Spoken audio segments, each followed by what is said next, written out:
It's YoBo. I'm back for a day, I think 128 of Life According to YoBo. Woo! I can do it. Yes, I can. That's the title of this message. We're in the bad breaks, setbacks, and mishaps. We've been talking about Charles Schultz, the owner of Starbucks. Brother boy in the poverty ain't had nothing but a dream. Didn't have no money. Bought Starbucks for $3.8 million. Go back to the last 2 days' messages, honey, and catch up with us. The point I was trying to make when we left off on yesterday is that you got to believe in yourself. When the facts run out,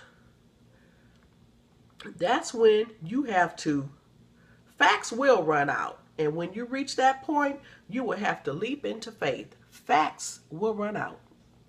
Charles Schultz, I'm saying Charles, it's Howard Schultz. Charles Schultz is the one that wrote the Peanut series. Howard Schultz. He ignored the professionals. He ignored the facts. He followed his gut. And when your facts run out, that's when you have to leap into faith. That's why it's called the leap of faith. The life of Howard Schultz confirms everything you read in chapter 1. That's chapter 1 of this book where we talk about Joseph. God has a way of taking our nothing, woo, glory, and turning it into something. Woo, glory. I ain't talking about just stuff in the Bible. I'm talking about, do y'all know I came to Texas with a suitcase? I came to Texas with a suitcase. Left everything in California. Everything, because we didn't have any place to live. I came to Texas with nothing. The night I arrived in Texas, somebody gave me the keys to a fully furnished house. As in ironing board, pot holders, skillets, bedspread, lamps, towels, sponges, coffee filters, cleaning products, a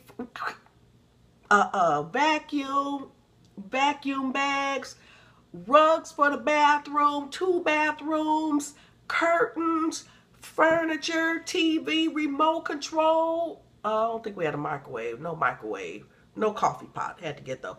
But I'm telling you, nothing. I came here to Texas with nothing and went to bed that night in a fully, thank you, glory. When I look at here, some of y'all say, well, I know that was some cute, that stuff that happened in the Bible's name, but I'm talking about 2015. I'm talking what happened April 24th, I think it was, 23rd, something like that, April 2014. I came here with nothing.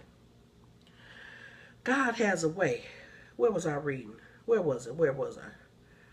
He has a way of taking your nothing and turning it into something. The difference is Howard Schultz. The difference, see, I wrote this and I haven't proofread it at all. I wrote this in 2015. The difference in Howard Schultz and the majority of people is that he didn't wait for something to happen. Whoo, Lord have mercy. He didn't wait for something to happen, no boo. He made something happen. He got a vision and he immediately pursued it. Had he not turned Starbucks into a company earning $8 billion per year, this was 2007 when I wrote this, the numbers have probably increased in the last 7 years because he's gone international now. If he hadn't turned Starbucks into a company worth $8 billion a year, he would have done the same thing with another company because it was in him. The big vision was in him. He was destined for greatness. Wherever he landed, it was going to be a success. It's all about pursuing the vision. The only way to do this is by aligning your life, your choices, and your associates, glory, with the vision. Your associates, the people with whom you roll. See, I got big dreams, big purposes, big goals. I don't talk to everybody. I talked to Dwayne E. Shig because he's got a big dream. He got a big goal. He got a big purpose. I talked to Quanda Graves. There she is, a.k.a. Until, U-N-T-I-L. You can find her on Facebook. I talked to them because they doing this. I think between us right now, we probably couldn't put together $500 right now unless it was payday. And I'm not trying to talk about them, throw shade on them, as my grandson say. The point I'm trying to make is we're all pursuing, regardless if you have money or don't have money. So you have to be careful with whom you align yourself, who you surround yourself with the vision. For instance, my vision was that I would be an international speaker. I immediately began doing things which lined up my life with the vision. I took advantage of the internet, and I made sure that my message goes all across the globe. My son was stationed in Japan at the time, so his military email was in my database. When I wrote this in 2007, this is before Facebook, Twitter, LinkedIn, Pinterest, and all these other things. So when I wrote this, all I had was email. My niece was in Spain at the time. My emails went to her. I asked her to collect email addresses from the people she knew while she was in Europe. So as I typed this message in 2007, I was sitting in the back room of my daddy's raggedy house in Compton. But my email messages that I would send would be sitting in the inbox of somebody's computer in Japan, Canada, Spain, Iceland, and Africa. Your choices got to line up with your vision. My choices have to line up with my vision. I can't be an international speaker and get caught coming out the no-tell motel with somebody's husband. I can't encourage people to be all they can be, but at the same time, I'm 50 pounds overweight. I don't like that. I can't send positive messages out through the email, but at the same time, I'm buying bootleg movies from the DVD man in front of the beauty supply store. The most difficult thing I have to do is examine my motives.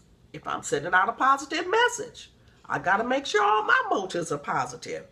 I have to know why I do what I do. There are countless dollars to be made in the speaking field. I know how to talk for hours and hours and hours. I know how to make people laugh. I know how to tell a joke. But unless I allow God to use me to change someone's life, it's all in vain. Money may allow me to move out of my daddy's raggedy house and into a mansion, but all eyes should not be on me. People need to see the God in me. Getting back to Howard Schultz. Child, I'm going to have to, I'm at 8 minutes. There's so much we can learn from this man's life and this man's journey. It should be an inspiration. I don't even want to rush through it. It should inspire you. Keep on keeping on. And if you need inspiration, honey, you make your way on down to the encouragement encounter Saturday, May 16th, Carson, California. Go to the Facebook page of Dwayne Shig. Come back tomorrow for more of Life According to YoBo.